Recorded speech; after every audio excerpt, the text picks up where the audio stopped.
Dah.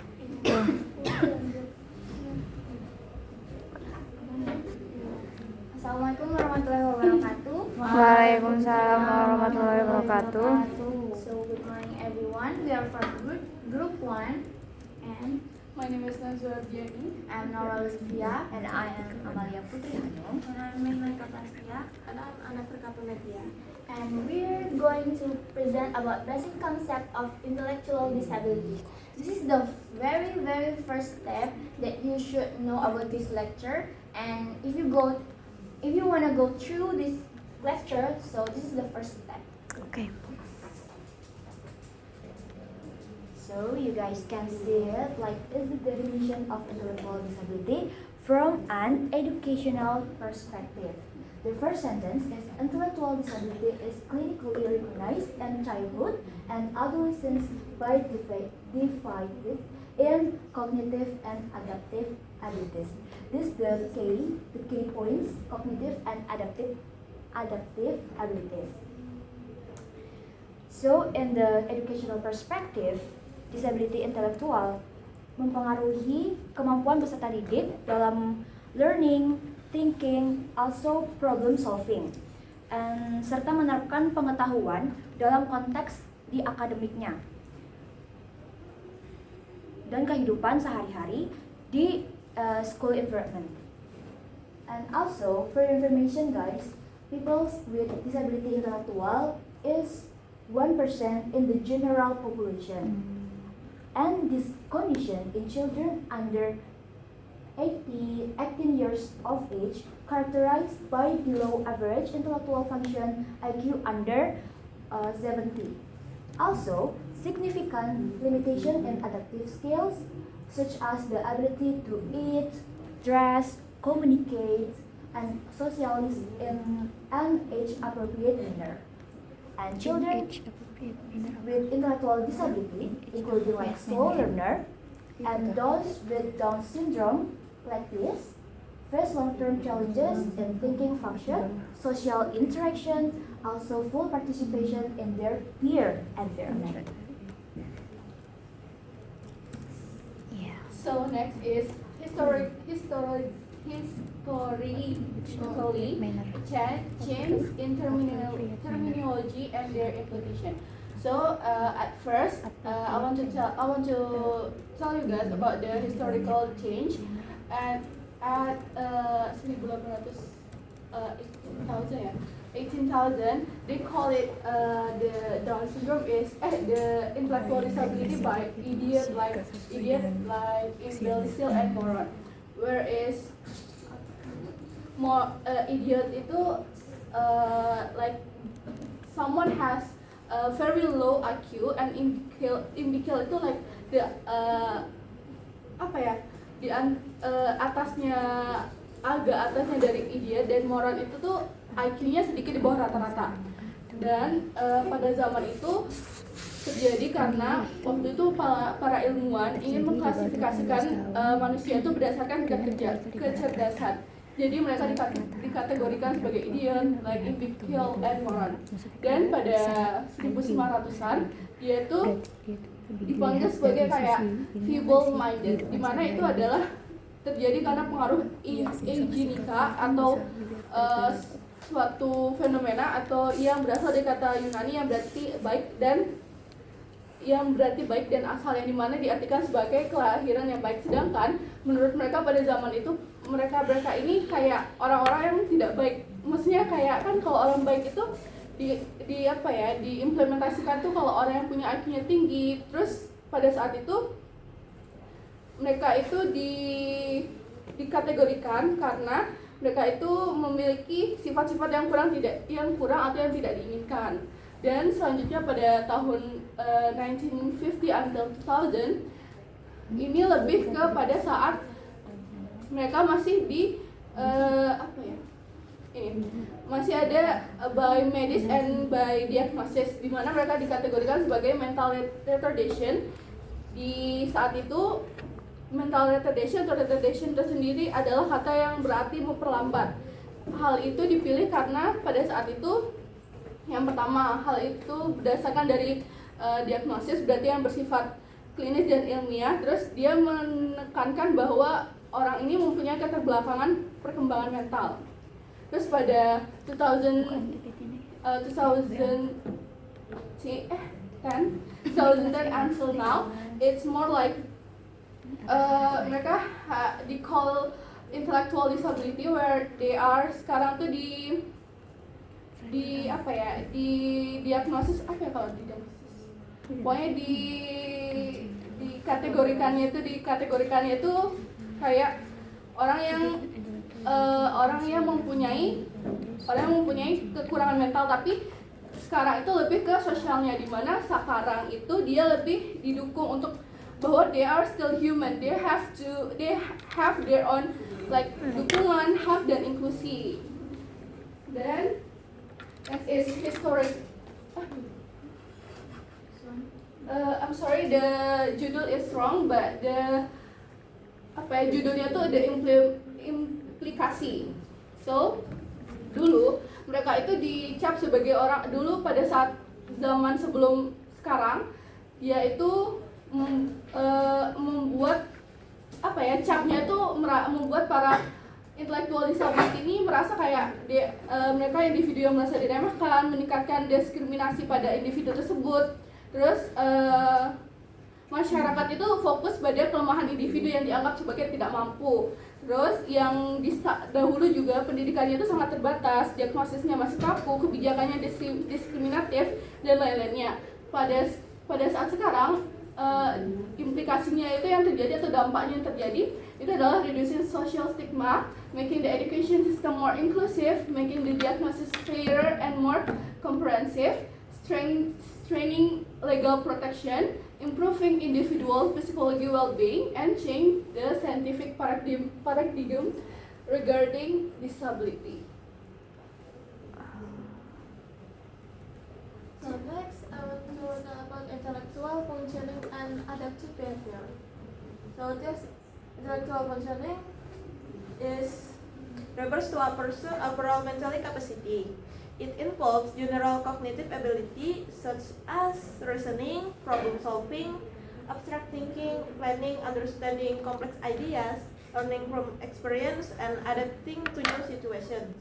It reflects how well an individual can think, process information, and make judgment in both academic and everyday context. Jadi meliputi berpikir logis dan memecahkan masalah, terus memahami konsep waktu, uang, sebab akibat, dan belajar memahami informasi baru, kemampuan akademik dasar seperti membaca, menulis, dan berhitung, dan biasanya itu diukur melalui tes IQ. Dan adaptive behavior is the ability of an individual to carry out daily life activities according to their age.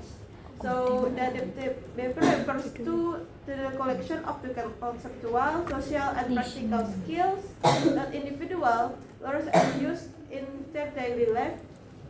It reflects how effectively a person can function independently and meet the standards of personal and social responsibility expected for the age and cultural group.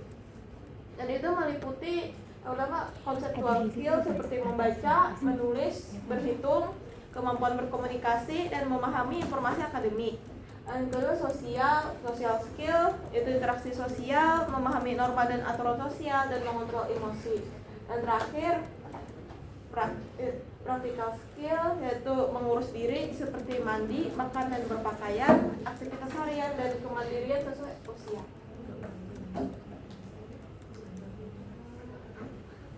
So next one is common myths and misconception about intellectual disability, which mean itu adalah beberapa mitos dan omongan yang sering kita dengar yang tidak benar kepada anak intellectual disability. The first one is individuals with developmental disabilities cannot live independently, which mean kita sering dengar anak intellectual disability itu nggak bisa hidup mandiri.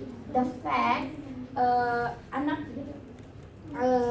adult, banyak orang dewasa yang memiliki intellectual disability itu banyak yang hidup mandiri, but beberapa dari mereka yang lain yang di bawah mereka yang masih anak-anak itu masih membutuhkan berbagai tingkat dukungan, dan this is the crucial part when kita menyadari kalau membantu individu intellectual disabilities itu untuk mencapai tingkat kemandirian tertinggi itu melalui dukungan yang penuh kasih sayang dan berpusat pada individu. And second one is individual with developmental disabilities have behavior that are beyond understanding. Itu maksudnya adalah pemahaman perilaku. Banyak yang beredar bahwa individu dengan disabilitas perkembangan memiliki perilaku yang sulit dipahami. Padahal hampir semua perilaku manusia itu dapat dipahami sampai batas tertentu. Even kita sendiri itu bisa kita saling memahami dengan batas tertentu, baik sumbernya psikologis maupun lingkungan. Dan memahami sumber perilaku ini sangat penting, dan berbagai metode yang tersedia seperti terapi analisis perilaku terapan atau ABA dan dapat membimbing individu menuju perubahan perilaku yang lebih positif dan konduktif. The third one is individual with developmental disabilities are not employable is misleading, which mean kemampuan kerja.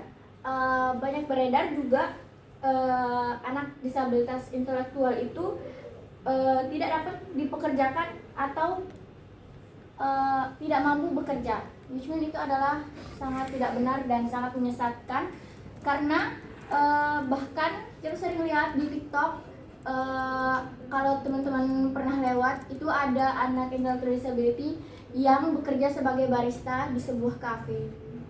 Mereka bikin makanannya sendiri. Mungkin memang membutuhkan waktu, but they still can to work on. And then individuals with developmental disabilities cannot benefit from vocational or pre-vocational training. Itu maksudnya banyak orang yang berkata kalau pelatihan kerja, pelatihan vokasional untuk anak intellectual disabilities itu nggak berguna.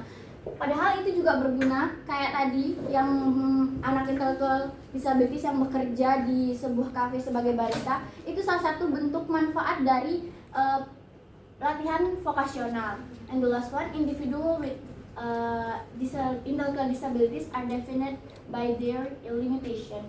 Itu artinya mereka tuh yakin bahwa individu dengan disabilitas intelektual itu berkembangnya didefinisikan oleh keterbatasan mereka. Maksudnya itu kenyataannya fokusnya itu seharusnya pada kemampuan dan potensi yang mereka miliki, bukan dari perbedaan yang terlihat dari mereka. Next one. Last one. Last is conclusion. Intellectual disability refers limitation in intellectual function and appropriate behavior during development and understanding distribution, historical change, opponent, and common needs is essential to promoting inclusive, respectful, and efficient research education. Aku kira kau tak tahu. Aku kira kau tak datang, Nadia. So that's all from us. Any question from you guys? Mau tanya apa ya? Make a fun discussion. Yang kayak ini deh. Berapa?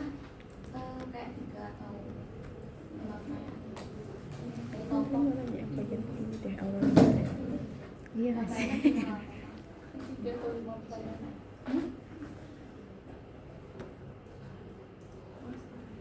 Kalian lagi apa? Sudah.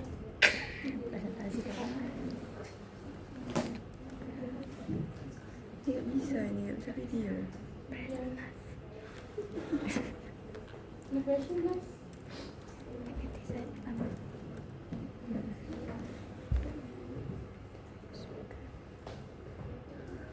Ini aja banyak. Ini kan sekaligus kita nggak ngaku kayak gini. Oke, ya.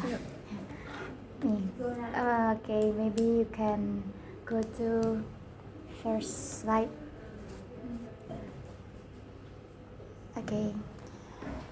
Nama saya Nadia Anissa, saya izin bertanya yang bagian ini loh. Kan itu ada tulisannya, this condition in children under 18 years of age characterized by below average intellectual function also significant bla bla bla gitu kan. Berarti kalau misalnya kita nggak ngelihat IQ mereka, secara kecerdasan mereka, misal mereka tuh nggak sekolah tuh, misalnya mereka nggak sekolah, tapi kita ngelihat mereka, oh ternyata mereka nggak bisa beradaptasi dengan baik, seperti kayak ability to eat, dress, communication, and social in appropriate manner. Berarti kita bisa nggak mendefinisikan mereka sebagai intellectual disability gitu? Atau nggak? Atau harus dites IQ dulu? Yes. Of course kita harus tes IQ. Kita nggak bisa even dengan mata telanjang, walaupun dia sudah masuk ciri-ciri atau karakteristik dari anak intellectual disability, but still itu masih belum akurat. Jadi kita butuh tes IQ, assessment dan lain sebagainya.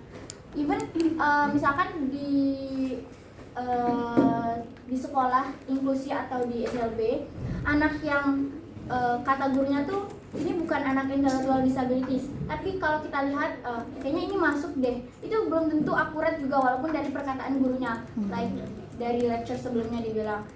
Kita masih tetap harus ngasih asesmen ke anak itu biar tahu kemampuan anak itu seperti apa dan dia masuk ke tunaan yang seperti apa. Oke, thank you. Berarti dia nggak bisa dilihatin dari perilakunya gitu. Nggak bisa dilihat secara mata telanjang, dia juga harus pakai asesmen. Okay, any question?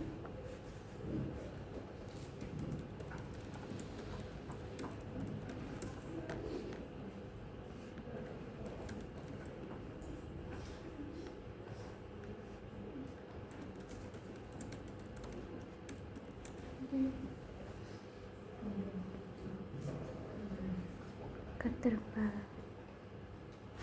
Yes, good now. My name is Ninardia Izasaki. I want to ask, menurut kalian untuk perkembangan sosial mereka lebih masuk ke SLB atau ke sekolah inklusi untuk mengembangkan jiwa sosialnya mereka?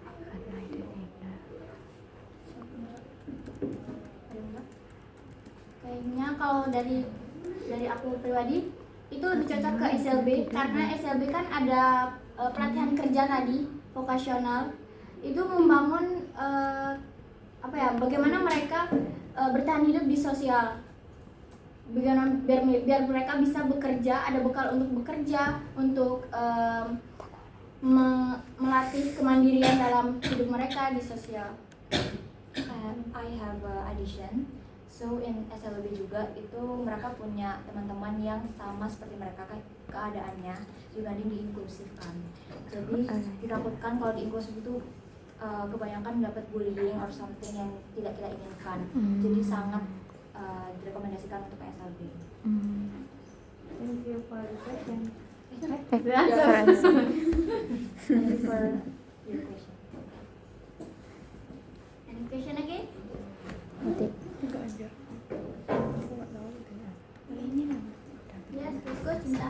So as we know that in this information kita tahu kalau intellectual disability itu kan mereka yang mempunyai IQ di bawah 70 dan mereka mempunyai beberapa hambatan berbeda-beda. Nah, pasti mereka itu mungkin akan ada rasa kayak seperti malu atau takut karena mereka berbeda dengan yang lainnya. Nah, dengan kesadaran itu kita sebagai mungkin guru atau as a teacher and therapist or others, mungkin mungkin kalian bisa memberikan contoh untuk agar mereka itu lebih kayak confidence, like percaya diri sama mereka sendiri. Karena kan kalau misalnya ada hambatan seperti kayak takut atau tidak percaya diri itu mungkin akan menghambat perkembangan mereka.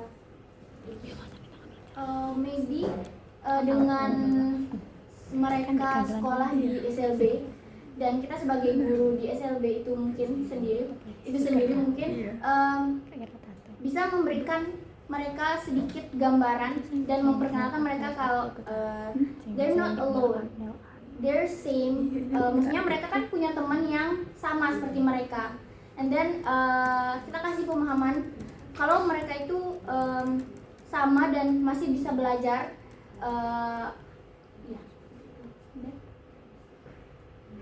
Najwa kayak mau ngomong.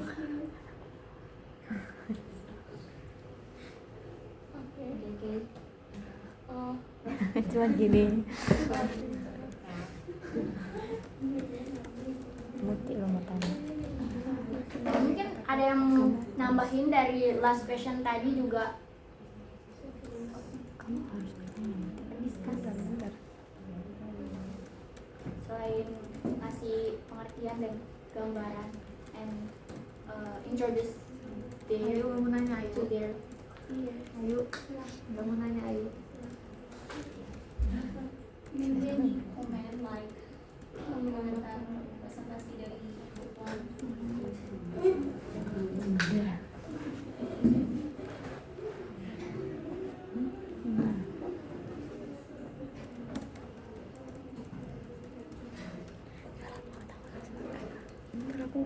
I think that's enough for our present. Thank you so much.